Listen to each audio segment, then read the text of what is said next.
우리는 에베소서의 말씀을 생각하고 있는데요. 에베소서는 전체는 교회론을 말씀드린다고 했습니다. 이런 걸 교회를 생각할 때 항상 우리가 이렇게 모이는 교회 이런 것만 있는 게 아니라 여러분들 각자가 교회라고 말씀드렸습니다. 그러니까 신자는 교회적 삶을 벗어날 수 없어요. 교회에서만 하는 게 교회 생활이 아니고 여러분들 각자가 사는 게 다 교회로서 사는 거예요. 특별히 지역교회가 굉장히 소중합니다. 예. 여러분 우리가 에베소서 지금 보지만 빌립보서도 그렇고 고린도전서도 그렇고 다 지역에 세워졌어요. 교회가. 그러니까 하나님 나라가 어떤 한 지역에 세워진 거예요. 여러분들은 다 각자가 죽전난포교의 대표로 다 사시는 거예요. 그러니까 그런 교회적 책임을 갖는 것입니다. 자꾸 교회적 생활을 이렇게 교회에서 국한돼서 이해하니까 세상에 나가서는 교회적 삶하고 상관이 없다라고 생각하시는데 전혀 그렇지 않습니다. 성경에서 말하는 교회관은 우리 삶 전체가 교회로 사는 것이고, 예수를 믿고 태어나면서 나 혼자 구원받은 것이 아니라 예수를 믿고 우리가 교회로 다 들어온 것입니다. 우리의 출생하고 아주 흡사해요. 여러분들이 출생할 때, 우리가 태어날 때, 난 저 가족에서 태어나야지 하는 사람, 그렇게 해서 태어나신 분이 있어요. 태어나는 순간 대한민국 백성이 되는 거고요. 태어나는 순간 우리의 가족이 되는 거예요. 교회도 마찬가지입니다. 그래서 교회라고 하는 것이 매우 소중하고 우리는 평생 교회적 삶을 살다 갈 거예요. 네. 그래서 우리가 에베소서에서는 교회론을 말씀하고 성경 전체 사상을 에베소서에 축약해갖고 교회론을 참 잘 설명해주고 있는 놀라운 서신이 이 에베소서입니다. 우리가 지난 시간에는 4장 1절서부터 6절에 교회의 아주 본질을 말씀드렸는데, 교회는 무슨 공동체냐? 하나된 공동체다, 이렇게 말씀드렸습니다. 이 세상은 다 어떤 모임이나 단체는요, 그 기준이나 자격 조건이 있는 법 아닙니까? 다 기준이 있어요. 들어가려면 어떤 자격 요건이 충족이 되어야 되고 성립이 되어야 그 조직에서 생활을 할 수가 있습니다. 근데 교회는 모든 사람들이 다 오는 곳이 교회입니다. 왜요? 하나 된 공동체. 여러분, 그런데 우리가 하나 된 공동체다. 세상 사람도 하나라는 말을 써요. 다 일치합시다, 이런 말 다 씁니다. 그러나 성경에서 말하는 하나됨과 세상에서 말하는 하나됨은 사실은 굉장히 차이가 있습니다. 세상에서 말하는 하나됨은 무엇입니까? 세상적인 가치 기준, 세상적인 어떤 이해관계, 이런 거를 따라서 움직여주는 것이 세상 아닙니까? 그리고 인간이 기반이 돼서 하는 거예요. 사람들이 기반이 돼서. 그런데 성경에서의 하나됨은 우리가 만들어내지 않았다 그래요. 예수 그리스도의 죽으심과 부활, 예수 그리스도의 죽으심에 예수 그리스도의 피로 하나가 되었다, 그렇게 말합니다. 그러니까 예수 그리스도의 피로 하나가 되었다는 것은요, 성부 하나님의 구원의 경륜이 있었고 성자 하나님이신 예수 그리스도께서 친히 십자가에 달리셨고 그 성령님께서 우리를 시대와 역사를 초월해서 뛰어넘어서 우리를 성령께서 역사하여서 이 예수 그리스도를 믿게 하시는 일로 하나가 되었습니다. 하나 되는 거 얼마나 하나님 쪽에서는 얼마나 큰 희생과 대가를 치르신 줄 알아요. 그래서 교회는 하나 되는 공동체가 됐어요. 인종, 민족, 이념, 외모, 잘생긴 거, 못생긴 거, 가진 거, 못 가진 거, 신분, 이런 거 다 의미 없어요. 교회 안에서는 오직 그리스도의 피로 하나 된 공동체가 새로운 사회가 이 세상에서는 발견할 수 없고 이 세상에서는 만들어낼 수 없는 독특한 사회가 바로 이 교회인데 이 교회가 생긴 거예요. 그러니까 교회가 생겼다는 거, 이렇게 모이는 것 자체가 세상에 메시지를 주는 거예요. 하나 됐다. 자, 그런데 성부 하나님, 성자 하나님, 성령 하나님께서 그 놀라운 구원의 경륜과 역사로 교회가 하나가 되었는데, 그러면 교회는 그냥 하나 된 것으로 성부, 성자, 성령, 삼위일체 하나님의 사역이 거기에서 종국인가? 최종적 끝인가? 교회가 그냥 하나 된 거 자체로 끝인가? 아니죠. 교회가 하나 된 걸로 끝이 아니라 교회는 오늘 4장 7절서부터 오늘 12절까지 읽었습니다만 7절부터 16절까지가 크게 한 단락이라고 할 수 있겠는데요. 교회는 하나 되는 것으로부터 사실은 출발이고 교회는 궁극적으로 어디를 향해 가야 되느냐? 성숙을 향해서 가야 한다. 그러니까 하나 된 토대가 중요한데 그 하나 된 토대를 하는 것으로 끝이 아니라 그 하나 된 토대를 기반으로 해서 교회는 성장해 가야 된다. 성숙해 가야 된다 하는 것이 바울 사도의 이 핵심 교훈입니다. 우리 오늘 여기 본문에도 그런 그 내용들이 여기 묘사되어 있는데 4장 12절을 한번 보십시오. 4장 12절에 보시면 이는 성도를 온전하게 하여 봉사의 일을 하게 하며 그리스도의 몸을 세우려 한다. 하나 된 것 하고서 끝이 아니고 하나 된 그 토대, 하나는 시작에 불과한 거예요. 그리스도의 몸으로 이제 하나 된 공동체, 하나 된 통일체가 됐다. 이것으로 끝이 아니라 이제 하나 된 공동체가 기반이 됐으니까 더 궁극적인 목적이 있는데 그리스도의 몸을 세워나가는 거예요. 15절, 16절은 결론은 어떻게 되어 있습니까? 15절, 16절은 오직 사랑 안에서 참된 것을 하여 범사에 그에게까지 자랄지라. 그에게까지 자랄지라. 범사에 그에게까지 자랄지라. 범사에라는 것은 어떤 일인 것도 있겠지만요. 전인격적으로 자라야 된다 하는 거예요. 그리스도인들이요, 신자가 어떤 한 부분에만 이렇게 자랄 수 있어요. 여러분 몸이 있는데 여러분 몸에 한 부분만 그냥 울퉁불퉁해요. 균형이 깨지는 거죠. 그 몸에 맞게 다 전인격적으로 자라야 돼요. 16절도 그 얘기죠. 그에게서 온몸이 각 마디를 통하여 도움을 받음으로 연결되고 결합되어 각 지체의 분량대로 역사하여 그 몸을 자라게 하며 사랑 안에서 스스로 세우느니라. 잘한다 하는데 16절의 표현은 뭐냐 하면요. 나 혼자 자라는 것이 아니에요. 함께 자라야 된다. 함께.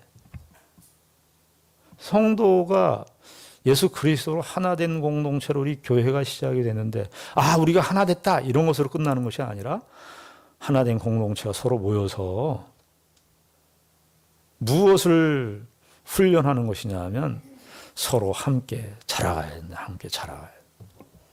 바울 사도가 그 이야기를 7절부터 하고 있는 것이에요.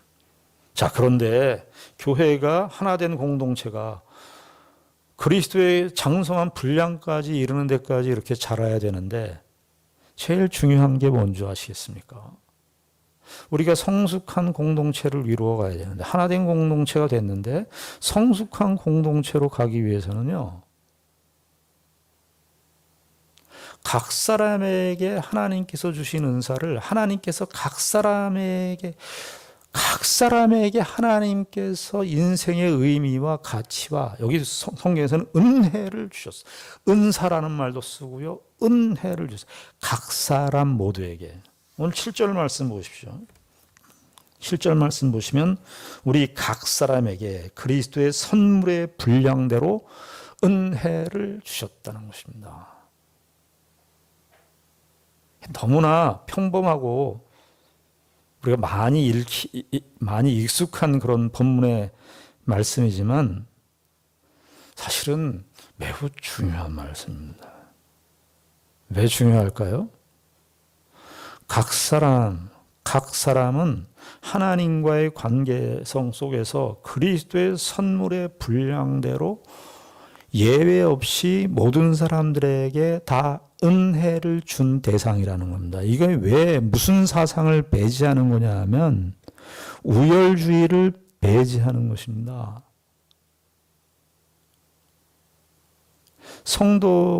교회에서 성도가 함께 자라가는 데 있어서 제일 경계해야 되는 것이 뭐냐 하면 은혜 가지고 서로 우열을 나누는 거예요. 내가 저 사람보다 더 쓸모 있거나 내가 저 사람보다 더 쓸모 없거나 이런 것으로 따지는 거예요. 그래서 바울 사도께서 이걸 제일 먼저 각 사람에게 다 주셨다. 선물의 분량대로. 이걸 누가 했다는 거예요? 선물의 분량이라고 하는 것은 그 각 사람에게 주어질 은사를 주님께서 그리스도께서 다 재구 주셨다는 거예요. 어느 누구도 어떤 한 신자를 향해서 어떤 한 사람을 향해서 우리가 판단할 수 있는 그 권위와 기준을 갖고 있지 않다는 말입니다.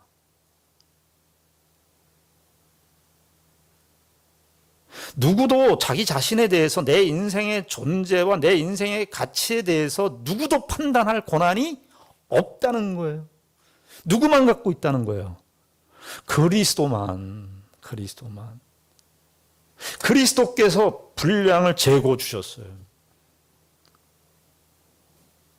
이것이 교회 생활하는 데 있어서 우리가 가장 교회 생활이나 혹은 뭐 다른 사람들하고의 모든 인간관계에서도 그래요. 그게 다 뭐냐 하면 다 사람들하고 저 사람보다 내가 더 잘났거나 아니면 저 사람보다 못났거나 이거를 자꾸 따진다고요? 성경에서는 그렇게 사람의 가치를 판단 내리거나 기준을 제시한 적이 없습니다. 잠언 16장 11절에 보면 이런 말씀이 나옵니다. 거기에 보면 공평한 저울과 접시 저울은 여호와의 것이요. 공평한 저울을 여호와께래요. 여호와의 것이요. 주머니 속의 저울추도 다 그가 지으신 것이래요. 하나님께서 공평한 추와 공평한 저울과 접시 저울 하나님이 재셨어요. 하나님의 고유의 영역에 한 사람에게 각 사람에게 나누어 주신 그 은혜의 분량은 하나님만이 결정하실 수 있고 하나님만이 갖고 있는 기준이에요. 어느 누구도 자신의 인생과 타인의 인생에 대해서 타인의 인생과 타인의 가치에 대해서 재단할 기준을 갖고 있지 못합니다. 그래서 이 에베소서 4장의 이 은사장이고요. 4장이 고린도전서 12장도 은사장이고 로마서 12장도 은사장인데 거기에 공통적으로 바울이 말하는 것이 뭐예요? 은사를 주셨대. 하나님이 주셨다요. 하나님이. 우리는 저와 여러분들이 이 세상에 살면서 이 세상적인 가치 기준이나 이 세상 사람들의 판단이라든가 세상 사람들의 그런 인식이라든가 이런 것들로 다 우리가 형성되어 있어서 영향을 받아서 우리의 인생의 가치나 우리의 인생의 존재 의의를 거기에다 더 매몰시켜서 우리가 생각하는데 익숙해 있고 영향을 받고 있어요. 성경은 그렇게 얘기한 적이 없습니다. 저와 여러분들은 하나님께서 여러분들을 하나님의 자녀로 부르신 이상, 하나님의 형상대로 지음을 받은 이상, 그 하나님께서 우리를 판단하는 유일한 기준, 하나님 외에는 없어요. 사도 바울이 고린도 교회에 편지를 보낼 때 고린도 교회에서 사도 바울에게 많은 세상적인 가치를 가지고 세상적인 기준을 가지고 바울을 공격했습니다. 바울은 왜 이렇게 얼굴이 못생겼냐? 바울은 왜 이렇게 말을 못하냐? 당신은 하나님의 사도가 아닌 것 같다. 보니까 예수님하고 따랐었던 제자들 베드로나 야고보나 요한 사도같이 예수님하고 같이 활동하지 않은 걸 보니까 너는 사도가 아니구나. 그 공격을 다 받았어요. 특별히 바울이 공격받았던 핵심적인 주제가 뭐냐면 너는 그리스도의 복음을 전한다는데 왜 이렇게 고난을 많이 당하냐. 너 고난을 당하는 거 보니까 야 신을 믿으면 그 외적으로 그 신을 믿은 결과나 내용들이 입증이 돼야 되는 것이 세상적으로 입증이 돼야 되는 거 아니냐. 너는 그런 거 보니까 사도가 아니구나. 사도 바울이 다 공격을 받은 것이 무엇이었어요? 공격받은 기준이 다 세상적인 판단 기준 아니었습니까? 여러분, 저와 여러분들은 인생을 살면서 뭐가 힘든 거예요? 우리의 인생의 발목과 우리의 인생에 힘들다고 하는 그 현실의 내용을 들어가 보면 그 내용에 들어가 보면 다 무엇이죠? 이거 아니었어요? 세상에서 만들어낸 기준 때문에 힘든 거 아니었어요? 성경에서 예수 그리스도를 믿는 복음의 소식을, 복음의 구원을 받는 사람들에게 있어서 무슨 차별이 있던가요? 교회를 얘기할 때도 무슨 차별이 있던가요? 그래서 사실은 자유가 없어요, 우리가. 그것 때문에. 근데 바울이 말이죠. 그런 세상적인 판단 기준을 받았어요. 근데 바울이 뭐라 그러냐 하면은요, 고린도전서 4장에 난 너희들이 판단하는 그 판단 기준도 동의할 수 없고, 바울이 뭐라 그러냐면 나도 나를 판단하지 않는다 그래요.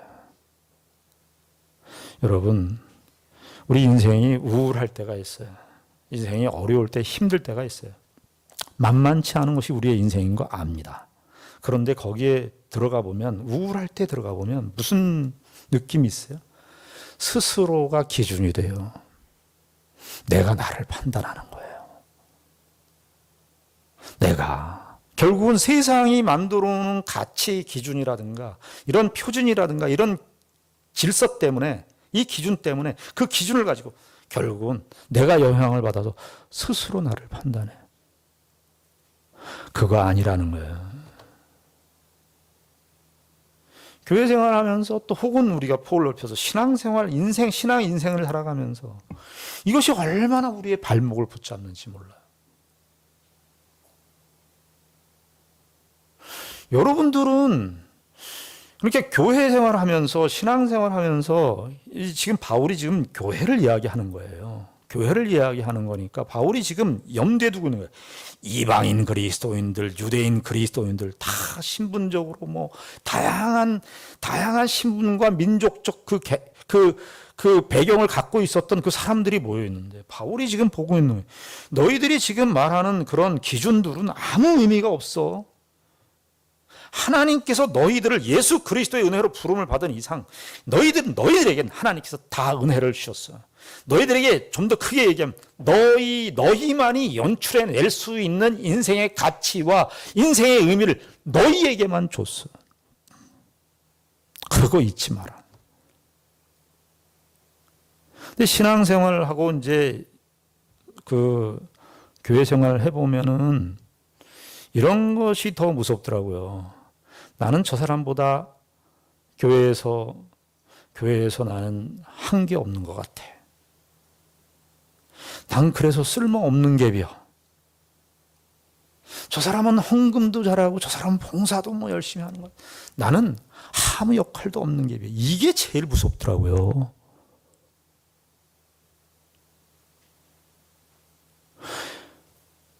그러니까 이게 제일 무서운데 차라리 그런 분들에겐 저는 이걸 제안해드리고 싶어요. 차라리 교만하세요.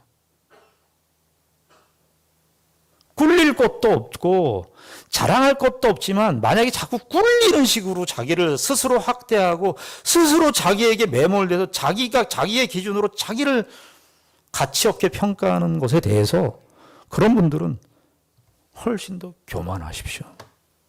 차라리 교만한 게 나아요. 저는 개인적으로 팔라 밀려 그 구남매 집에 막내로 태어났습니다. 누님이라도 좀 많았으면 덜 했을 텐데 형들이 8명이었습니다. 형들이 7명입니다. 8형제. 8형제의 막내니까 제가 자라면서 굉장히 소심했습니다. 어디 앞에 나가서 말하는 걸 못했어요. 그래서 초등학교 다닐 때 선생님이 그 노래 부르라고 하는데 노래를 못 불렀어요. 여러분들 알다시피 제가 한 노래 하지 않습니까? 아이고 이거 죄송합니다. 한 노래 하는 사람인데 3학년 때 초등학교 선생님이 노래를 부르라는데 노래를 못 하겠어요. 칠판에다 나와서 이 초등학교 때요 기억이 생생합니다. 제 과다 기억 증후군인가 봐요. 쓸데없는 거 기억합니다.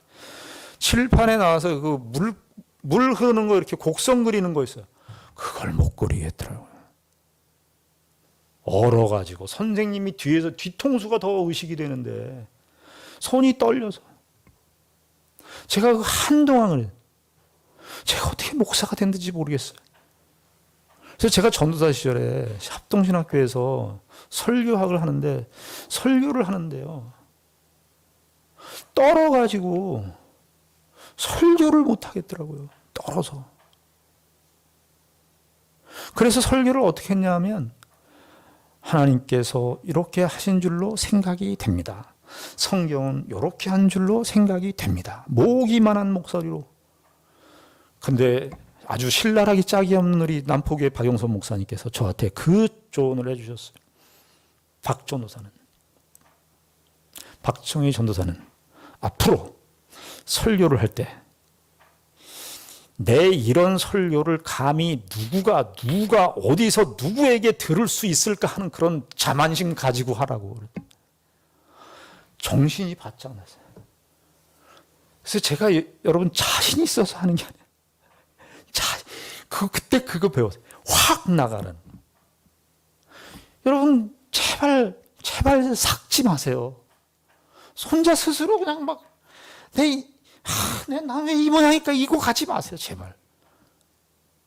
교회 생활할 때 제일 그것이 무서워요. 제일 그것이 무섭더라고요. 차라리 교만해서 욕먹는 게 나아요. 너 왜 잘난 척해? 그래 난 잘난 척. 나 오죽했으면 잘난 척 하겠니? 나 이제 나이 먹어보니까 잘난 척 하는 것밖에 없더라. 그렇게 좀 반응하시고 사세요. 교회 생활 아니에요. 바울이 지금 얘기하는 거예요. 너희들 각 사람에게 다 주셨어요. 우리가 이 각 사람에게 주셨다는 거, 우리가 이 교회에, 우리가 1절부터 6절까지는 교회의 하나됨, 통일성을 우리가 생각했습니다. 여러분 교회 생활하면서, 우리가 교회 생활하면서 또 신앙생활하면서 사람들하고의 모든 관계성 속에서 통일성을 생각할 때, 하나됨을 생각할 때 제일 경계해야 되는 사상이 있습니다. 그것은 뭐냐 하면 획일주의입니다. 우리나라 사람들 획일주의가 강합니다.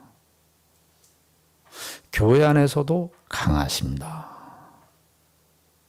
교회의 하나됨이 획일주의는 아니에요.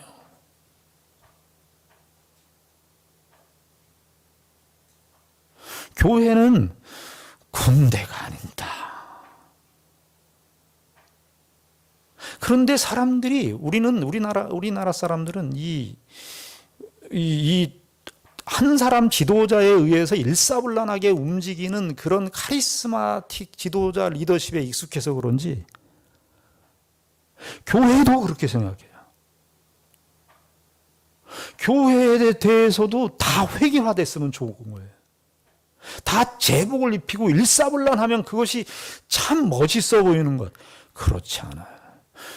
교회의 하나됨은 통일성의 가장 반대 지점에 있는 것이 뭐냐 하면 획일주의입니다. 우리가 살아온 이 한국 시대, 대한민국이라고 하는 그 문화나 이런 것들이 굉장히 획일주의에 익숙해요. 우리 옛날 속담에 그런 속담이 있죠. 사공이 많으면 배가 어디로 간다? 산으로 간다잖아요. 요즘엔 그 속담 의미 없대요. 사공이 많아야 배가 제대로 간다. 사공이 많아야 배가 제대로 간다는 겁니다. 우리가 바꿔야 돼요. 우리 세계 3원색 있어요. 3원색. 빨강, 파랑, 노랑. 뭐 3원색이 틀립니다. 빨강, 노랑, 파랑. 빨강, 노랑, 파랑 아니면은 색이 아닌 걸로 생각을 해요. 우리 70년대, 80년대 저도 양복이 다 그래요. 양복을 보면은 검정색, 권색, 회색 이 세 가지 패턴밖에 없어요. 양복은 요 색깔밖에 없어요. 가만히 생각해 보니까 옛날에 못 살았을 때 양복을 때를 피해야 되니까 진한 색을 입은 거예요, 우리가. 그런데 어느 날 밤색을 했어요. 밤색도 사실은 짙은 색이잖아요. 밤색 양복 입고 오니까 어느 날은 밤색 양복은 튀는 것 같은 거예요. 아닌 거죠. 요즘에는 근데 지금도 사실은 그 영향이 있어서 저도 양복을 고르고 가면 검정색 아니면 권색 아니면 골랐는데 갖고 오면 회색 아니면 거의 범주를 못 벗어나요. 우리가 다 그런 영향 속에 놓여 있어요. 신자들은요 각자의 독특한 하나님의 부르심이 있는 거예요. 왜 저 사람 보고 이렇게 하라 그래요? 여러분 교회 생활을 하시면서 우리가 제일 조심히 하고 경계해야 될 것이에요. 여러분들이 가지고 있는 생각들을 다 강요하지만 성경적인 원칙 외에는 아무것도 강요하지 마세요. 왜 똑같은 색깔이 되라고 그러세요? 왜? 그리고 똑같은 색깔 아니면 나쁜 놈이라고 그러고 스파이라 그러고 간첩이라 그러고 그래요. 왜? 그러지 마세요. 통일성과 획일주의는 다른 것입니다. 고린도 교회 로마서에서 이 문제가 나오고 고린도에서도 그 문제가 나오는데 우상제물 가지고 싸웠어요. 우상제물 유대인 출신 그리스도인들은 우상제물을 못 먹어요. 그 당시 때 우상제물이라고 하는 것은 그 당시 때 국가라고 하는 것은 정치와 종교가 하나였어요. 그래서 황제는 신이었어요. 그래서 황제의 시혜로 너희들이 먹고 산다 하는 거를 국가의 시민들에게 다 알려주기 위해서 획일화했어요. 그게 뭐냐 하니까 황제를 다 숭배하는 건 신을 숭배하는 거예요. 그래서 황제에게 바쳐진, 신에게 바쳐진 고기만 다 시중에 팔게 돼 있어요. 상점에. 정육점에, 우리 식으로 얘기하면 정육점의 고기는 다 황제에게 바쳐진 재물이었어요. 그래서 시민들로 하여금 우리가 황제의 혜택 속에 먹고 산다. 이 의식을 주입시키기 위해서 그렇게 했어요. 그런데 이제 그거 가지고 유대인 출신 그리스도인들은 우상제물 먹으면 안 된다. 그럼 우상제물이니까. 근데 이방인 그리스도인들은 예수 그리스도를 믿음으로 구약적 제사나 이런 것들이 다 의미가 없어져요. 우상제물을 먹는다는 것은 우상이 있다는 걸 의식하는 거 아니냐. 예수 믿어서 이제 우상이 없는 사회 속에서 사는데 우리가 우상이 아니면 그거 우상이 아닌데 나 우상이 있다는 걸 인정하지 않는데 그 사람들이 우상 제물로 했다 그래서 나는 우상이 아닌데 나는 그 고기를 먹을 수 있지. 이방인 그리스도인들은 먹었어요. 이거 가지고요 빨간색 아니라고 파란색 아니라고 머리 터지게 싸웠어요. 1세기 때 교회가 그걸로 싸웠어요. 여러분 그리스도를 믿고 하나님의 자녀가 되었다고 하는 것은 이걸 뛰어넘는 겁니다. 그래. 여러분, 그 옥스퍼드 대학은 유명한 대학입니다. 옥스퍼드 대학은 아주 우리가 매년 그 세계 유명한 대학 얘기할 때 탑 10 안에 들어가는 대학이에요. 근데 그 옥스퍼드 대학은 이렇게 토론을 시킨다는 거예요. 어떤 사람이 A라는 입장을 가지고 있고 어떤 사람은 B라는 입장을 가지고 있어요. 이 사람은 평생 A라는 입장만 가지고 살아왔고 이 사람은 평생 B라는 입장만 지지하고 살아온 거예요. 토론을 시키는데 어떻게 시키는 줄 아세요? 반대의 입장이 되게 합니다. A라는 입장을 지지하고 살아온 사람에게 B라는 입장으로 서서 네가 거기에 토론을 하고 거기에 입장에서 토론을 하고 B라는 입장에서 평생 그걸 지지하고 살았던 사람 A라는 입장이 돼서 너 해. 그래서 하라는 거예요. 그러고 보니까 B라는 입장도 이해가 되고 A라는 입장도 이해가 되더라는 거예요. 여러분, 예수 그리스도를 믿는다고 하는 것은요, 신앙이라고 하는 것은 이렇게 깊고 이렇게 놀라운 것입니다. 각 사람에게 은사를 주셨어요. 여러분이 아니면 하나님의 어떤 한 존재의 영광이 나타나지 않을 것처럼 여러분들을 부르셨다고요. 쌍둥이도 다르다는 거 아세요? 쌍둥이도 달라요.